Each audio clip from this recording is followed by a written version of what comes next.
I still wanted to continue searching for that answer.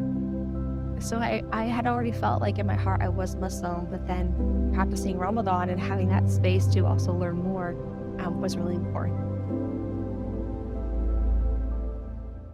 So my journey to Islam, because I grew up out in the country and a lot of the people that are there are Caucasian or indigenous. And like I said, we only had a church. So our elementary to high school was Christian Catholic. And so my journey to Islam started when I was in university and going to school in Edmonton. So I went to the University of Alberta. What I did is I started making new friends. I started really spending time alone, spending more time in nature. I started writing poetry to start to heal again from this relationship. I started doing my art more often. And then I started having conversations, really deep conversations with friends about what I believed in. And I started opening up about my spiritual journey and what I believed in regards to angels and things that were happening to me as I was walking towards love. And I had someone come up to me one day and they had said, "Do you know that a lot of what you believe is in the Quran?" And I said, "What's that?" I don't know what that is. So I had sat down with them, arranged time to sit down with them, and asked them all these questions for like 3 hours. I sifted through a book and just took a bunch of notes. And I wanted to know about what this was, the difference between Christianity and Islam, Buddhism and Islam. And okay, now in Islam, um, why are all these different understandings happening, right? And so I just really took the time to do research. And I found that the science part of me was like, okay, I get it. This makes sense. I have all the evidence that I need. And then when it came to my spiritual side, well, I thought, okay, how do I explain all these things that are happening? So I still wanted to continue searching for that answer. In the meantime, I was doing meditation. Um, I was working with crystals, and I was kind of like the new age type of spirituality. And one day in April to 2018, coming up to Ramadan, was actually starting in May. So I was doing all this research coincidentally at a time when it was the holiest month of the year for Muslims. And I was at the mall one day and this lady, she comes up to me and she says, "Can I tell you something crazy?" And I thought, yeah, sure. Like really my life right now is crazy. Like you can't really surprise me. And she said, "Are you spiritual?" I said, "Yes." And she said, "Do you have crystals on you?" And I said, "Yeah, like here's my amethyst." And I rolled up my sleeves and I showed her all the stuff that I had. And she said to me, she said, "Don't buy into like the new age meditation. Like, be careful with it because there are spirits or entities that you can call in that will be attached to you and that can follow you." And she said something's following you, that she could see it. And I was like, yeah, that doesn't sound crazy to me. That's what I've been feeling. I actually was planning on going next door to get like the third eye that I heard people in Turkey use for protection, because I was having nightmares like crazy and I couldn't get rid of them and sleep paralysis. And I didn't understand why it was happening. And so she gave me this prayers on YouTube, and it was called Ayatul Kursi, which is the most powerful verse of the Quran. And I actually, I'm wearing it on my necklace. So it's the most powerful verse because all it does is praise God, and it talks about how he protects the heavens and the earth and he doesn't sleep. And, uh, and so I took it, not knowing what it was, just kind of being curious and saying, yeah, like, why not? Have nothing to lose. So I took it home with me and all my nightmares went away. What is going on? And so I would play it on YouTube every night. So I would go to sleep. And then I was like, okay, well, now that I'm doing this, what is it about Muslims and how they pray? Because, a lot of Christians pray on their hands and knees.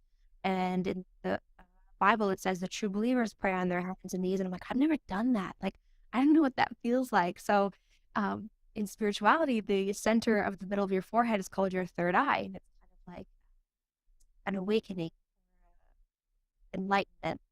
And so when I thought about how Muslims pray and prostrate on the ground, to me, it felt like I was grounding that center, that thought, oh, I know, or this is what's coming through for me and I see with my eyes.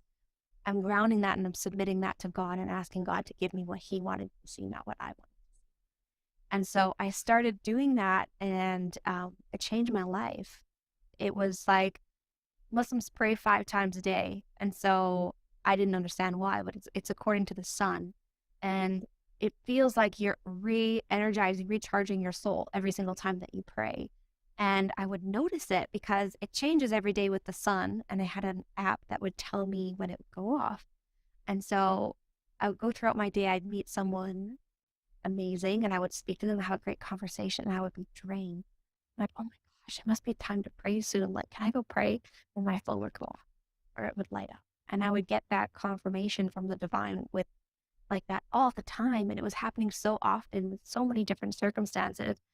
Um, and so I did have an experience when I decided to not play the prayer because I wanted to also take away these things, right? So what happens when I don't pray? What happens when I don't play these prayers? Like, is my life still going to be the same? And so that's, again, the science part of me, like experimenting with like if this is true or not. And and so one night I did have a dream, and I won't go into detail, but in the dream I was protecting myself from this entity that was holding me. And I tried to play the prayer in my sleep, and then she put her arms around my throat and my lungs and tried to strangle me in my sleep. And I thought I woke my whole house awake. And that was the moment for me, a milestone where I thought, what is this prayer? Like, what does it even say? And why are these entities so afraid of it? And that's what I needed. That was the one thing that was missing, is like, where is the explanation for the unseen? Where's the protection coming from? And how do I use that in order to protect myself on my own journey? And so I headed into Ramadan of 2018. I had actually, every time we pray, we say our declaration of faith, we say the Shahada. And so that's kind of like the statement that there's no God but one God. And the Prophet ﷺ is the last and final messenger. So we acknowledge all the prophets and accept all of them. And then we also just say that we only worship one God. So you say it during prayer every day, like 10 to 20, 30 times a day. So I had already felt like in my heart I was Muslim, but then practicing Ramadan and having that space to also learn more was really important. And my journey with family and friends definitely changed. So I really want to acknowledge the people that supported me in my journey. Coincidentally, one of the people, their name means call to prayer, which I think is really, really beautiful. So they really helped me with the questions I had. And if they didn't know, they would ask the one that they knew. And I got my first prayer mat from them and my first Eid outfit. So little things like that. And then I also had the Yusuf family, who is a Sudanese Muslim family that took me in when I had gotten displaced from my family on multiple occasions. And so it was really beautiful to have a space where I felt like I was at home. So, just like any other Muslim women, I I hold dear different identities. Uh, I'm Muslim. I'm a woman. I'm a mother. I'm a community advocate, and I'm also a survivor of family violence. Right now, Alhamdulillah, as Muslims we say, I'm thankful that I'm in a very healthy relationship. But my previous relationship of 18 years, I endured some very unhealthy, toxic situations. And I'm glad that I was able to get out with my 3 boys. And for me, during those times when um, it was kind of some of the darkest days of my life, and what got me through was through writing. I always loved poetry, and I found solace in writing. Um, and I've put together, throughout the years, I've written a number of poems, and um, I'll be having a milestone birthday soon. And I thought, you know, I'm gonna publish this poem. It's as a testament to the time, the dark part of my life, but it also shows that even in the darkest parts, I was able to create something. I had my three boys. Yes, I created my three boys, but I also created these poetry, and I want it to be also like a testament to other women who are enduring, unhealthy relationships. That there's always light at the end of the tunnel, and that uh, there's help if you need to. And I was able to seek that here in Edmonton and get out. And now myself and my kids are thriving, and I'm very happy for that. And the this is just a prototype of the book that I intend to publish. Is called Textures, a collection of feelings from a healing heart. And I use my moniker, Warrior Woman Wati. It's an alliteration, Warrior Woman Wati, but also it was me kind of like taking back this strength, because every time, when people hear about my story, they say, oh, Wati, you're so resilient, you're so strong. And I didn't really grasp that because deep inside I felt broken, right? I was broken. But then I thought, you know what? Yeah, people say that I'm strong, that I'm resilient. So I'm going to reclaim that. I'm going to reclaim that warrior woman in me and say, yes, I went through that and I survived. So I take on this moniker called Warrior Woman Wati, and I'm just going to share with you something here. It's about just, sometimes wanting to just disappear from this world, Um, have you ever seen yourself in the distance, walking away into the hazy horizon? Do you look different or the same? Do you see color, or are your stripes in black and white? Are there any sounds, like rustling leaves, or just pure silence? Have you imagined yourself breaking away, breaking free, then turning back, waking up to reality when all you want is to disappear? So that was something that I wrote when I was feeling really down. And sometimes, and that's why mental health is important. Mental health for women especially is important, because when you're in your darkest period, sometimes you just feel like you want to disappear. But in talking to someone and in reaching out, you find that there's hope usually. So I hope that other women will reach out. Um, and this was another one. It's called I Was Happy Once. How many times do I look back to discover only nothingness, an empty shell left on the shelf, hardened and hollow? I wear an armor to protect myself from wounds so deep they pierce my heart. Then sometimes, on precious days full of calm, I think back to the days gone and see my radiant, smiling face. I was happy once. Yeah, it's just sad poem. Yeah.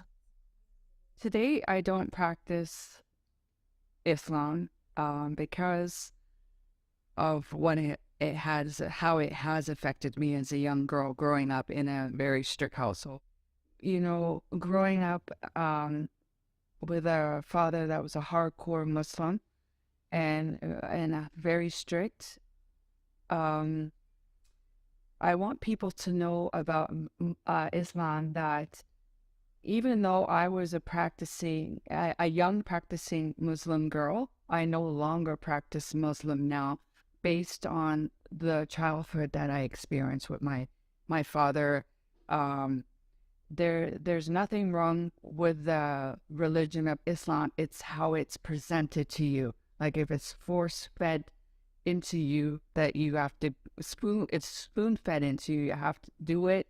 No choice. You have to go every Sunday. No choice. You have to pray. It didn't come natural. It was something that I had to do because had no choice. So there's per se nothing wrong with the religion of Islam. It's how it was presented to me in my personal experience as a young girl and living in a very strict household with a hardcore, very religious father, but he was very true to it for him, for his own benefit. And he just rubbed it off on the younger two kids, because there's four of us. He rubbed it on the last two because we were at home living with him at the time. And that was my experience, but it doesn't mean that it had to be an experience for the next person. So with me, you know, I've faced a lot of Islamophobia throughout my life. And I remember the first time I faced it, an example, I was taking my dad to the heart doctor. He was afraid, you know, he wanted someone to go with him. He gets really anxious. And we're sitting at this doctor's office waiting. And I remember there were a lot of people in the waiting room. So he had to sit in a different chair, which I'm very thankful for because he didn't hear what happened next. And I was just sitting, and I think I was in maybe my first year of university. And I had other experiences before, but this one, I don't know, impacted me a lot more. And there were two people sitting next to me, and they saw my boots, and I was wearing combat boots at the time. And they're whispering to each other. And, you know, I said, whatever, it's none of my business. I don't really care. But then they were saying, like, oh, look at her. She just thinks she's still in Iraq and she can kick anyone's balls and no one will care. And I remember being just so shocked because I'm like, what? And I remember, like, the only thing I think that came out of my mouth is, I got these from Spring or something. Like, I got these from Canada. I don't know. That's the only thing I can muster up. And I remember them saying, like, oh, you talk back, you're so disrespectful. And I remember how frustrating I felt because it's like, no matter what I did, it was going to enforce whatever narrative they had in their head. And that feeling it's not like someone calling you a name that impacts you. And like, if they told me, like, oh, you have an ugly shirt or something, it's something more unique than that. It's something that, you know, goes to the core of my identity, and you basically stripped who I was. And I remember feeling like almost like that heartbreak feeling for weeks. Actually, I was so impacted by that. And as time went on and I experienced it more, I kind of just, you know, got used to it. I said, I am who I am. And I think when I got into law school, my first year of law school, that was another shock where I was experiencing it in a different way. It was a lot more covert. You know, they'd say things like, oh, you're so lucky you got in because you get to check a box, or crazy things like that. And I remember really questioning it and thinking, like, you know, if I just took my hijab off, I'm Lebanese, yes, but I could be white passing, and that would be easier for me. And I had to have that discussion with myself. But I remember thinking, like, okay, well, that's not fair for my Black sisters who wear the hijab, or others who, you know, they're still going to face that discrimination. And I remember thinking, okay, yes, it will be easy for me, but I won't be happy. And, you know, life's so short. I just want to live for myself. So often in life, the harder decision is the right one. So I did stick with it, and it did help build my resilience. But I always try to remember how that felt. So when I'm helping my clients who are just experiencing it for the first time, or experiencing much worse than what I've went through, that I can do my best to advocate for them. But I'll say, when I face discrimination, or just, you know, words or whatever outside when I'm walking, it really frustrates me in the sense that I feel like it's stripping my autonomy. Because when I walk through the street, I don't want to have to think, okay, is this guy a bad guy? Because even in Islam, we're not supposed to make assumptions. I should always assume the best in people, and I want to assume the best in people. But when we're seeing these random attacks, it really sucks that when I walk through the street, the question on my mind is, okay, is this person going to attack? I have a story actually to tell you about when I was working at the airport, and my job was to like help people with like taking them from the wheelchair, like in the wheelchair from the airplane to where they have to go. And one day this elderly man came out and he was pushing me like, you know, and I had the wheelchair ready and I was like, okay, sir. And I tried to adjust it so that I can get him, you know, maybe comfortably sitting. And he kept doing this. And then there was a line forming on, you know, on the tarmac. And I was like, it's okay, sir. So I kept backing up and I'm like, it's okay. Don't worry. I can take you. I'm strong. I do this all day. Like I'll be able to push you, because he was a little large. And he just kept doing it. And so my coworker comes down and she's like, what's the holdup? And I'm like, I don't know. He keeps doing this. And she's like, okay, sir, I need you to sit down. I need you to sit in your chair. And he kind of like shuffled away around and he went and whispered something in her ear. And she was like, no, if you don't want to sit down, you need to walk. And I remember looking at her and then thinking to myself, like, does he not want me to push him? And I told her, I said, it's okay, just take him. Because she was upset for me, but I'm looking at him like, you're old. You're clearly not able to walk up the tarmac by yourself.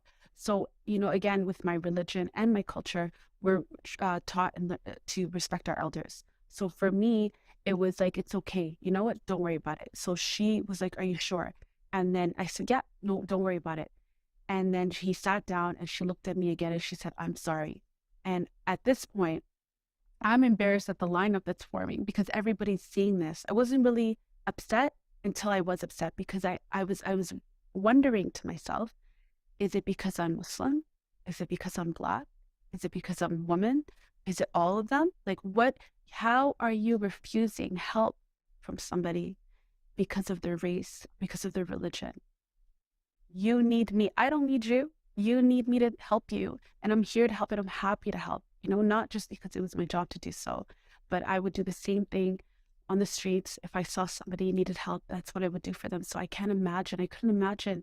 And this was like 2018. So again, the same question I had 10 years prior when I came here and said, people are still asking me in 2008. Now it's 2018 and I'm being treated this way openly. And then now in 2020, when you hear all these things that were happening to our Muslim sisters on the streets, the attack at Southgate Mall. I know the family personally, and I walk by there all the time, and I shop there, and I can't imagine that would happen to me. And now I'm, looking over my shoulders, and every time someone cuts me off, and when I'm driving, and I'm thinking, and I don't want to think like that. I don't want to victimize myself and think, oh, everyone's being racist and everyone, I understand sometimes people stare at you.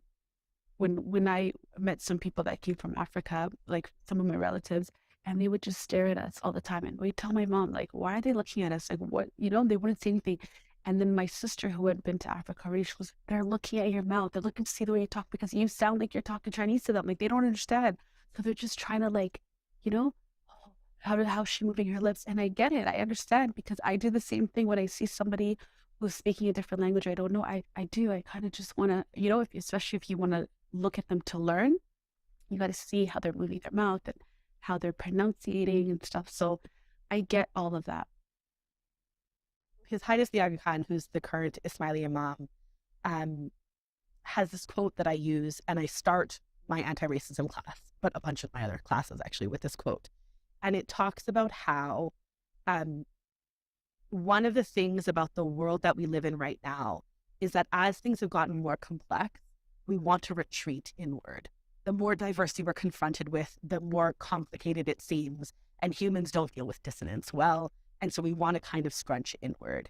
And we know more, but about kind of like these small siloed things, right? He says we know more and more about less and less. And what he says is that results in knowledge gaps. And so when I think about what it means to build community and justice, that is where I go first. And so a lot of my work is about teaching and education and kind of this work that I do where I help people learn about Islam, about Muslims, about anti-racism, about mental health, about all of these things that I think there are real knowledge gaps.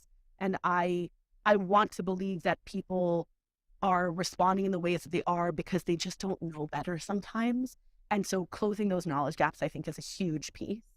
And the other part is, I think, closing empathy gaps. And so knowledge can do that on its own. Sometimes when we know better, we do better, right, Maya Angelou? And so I think that that's absolutely true. But I also think that actively teaching people about empathy is a big part of my work too. I think we all theoretically understand what empathy is, right? I think we all theoretically understand that we want to know how someone else feels and be able to respond from that place. But in practice, we really struggle with it conceptually. And And so I teach like a 90-minute session, like at least once a month, where all I do is teach empathy. Because I think it's such a critical skill that we're missing.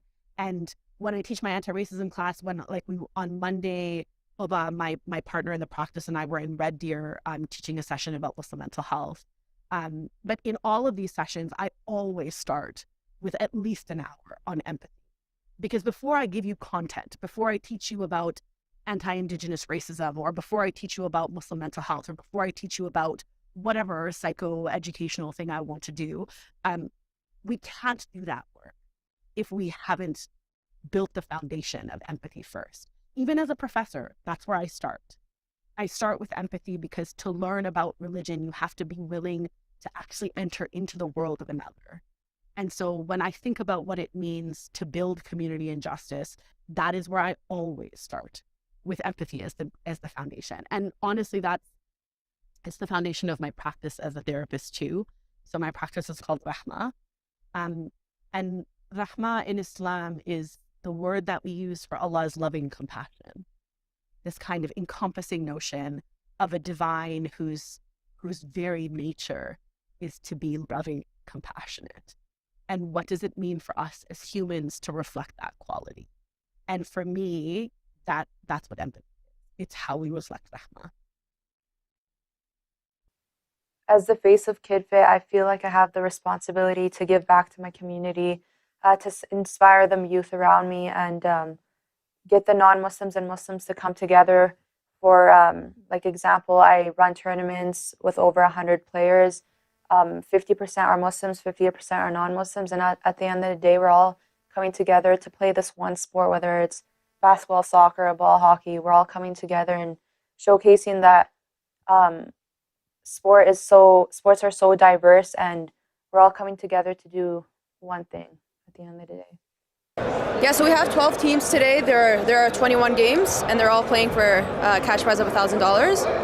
I started this 2 years ago. This is my second annual soccer tournament. So I initially started this to get the community together, but it's expanded and it's become a lot more diverse. There's a lot of non-Muslims and Muslims, so we're all coming together and all playing one sport. This is my 5th tournament so far. I've done 2 basketball ones. This is my 2nd soccer one, and I've done a ball hockey one. Yeah, I began this 2 years ago, and it's expanded a lot since. I started my very first tournament. I started with just under 40 people, and today we have over 100 players. So yeah, it's going well, and I'm getting everybody together just through soccer and physical activity, and yeah. Yeah, thank you. So I understand that it's not necessarily just Muslims who are here. There are people from non-Muslim communities as well that are invited and do participate. So tell me how you got into sports and physical activity, and like what sparked the passion for you to want to organize KidFit and organize something like this in our city? So initially, I came out of high school not knowing what I wanted to do, and I went to the personal fitness trainer program at NATE, and I took a business course there, and it kind of forced us to get outside of their comfort zone and make a business. So that's what made me start KidFit, and yeah, it's going awesome so far. We're getting the community together. We're getting different colors, races, and everything all together and playing one sport. Look at our history, we're a policy-based organization, and everything that we do is thinking from a place of policy. For example, it was ASAC that established the first anti-racism advisory committee. It was also ASAC that lobbied and really challenged the city when it comes to the establishment of the anti-racism strategy. We were happy to see that our mayor committed to the 100-day anti-racism strategy, and he implemented community recommendation that led to the decade of people of African descent. And that also led to challenging the province of Alberta, what the province of Alberta is doing for Black Muslim women, because there's been a lot of disservice and disappointment there. And then to the extent of also lobbying and challenging the federal government for the prioritization and promotion of when it comes to protecting Muslim women of African descent. The essence of it is humanity. We're not here to separate ourselves based on what we look like. To listen to what actually the community wants and needs. Well, we have to be willing to learn. We're all human. We all desire love, respect,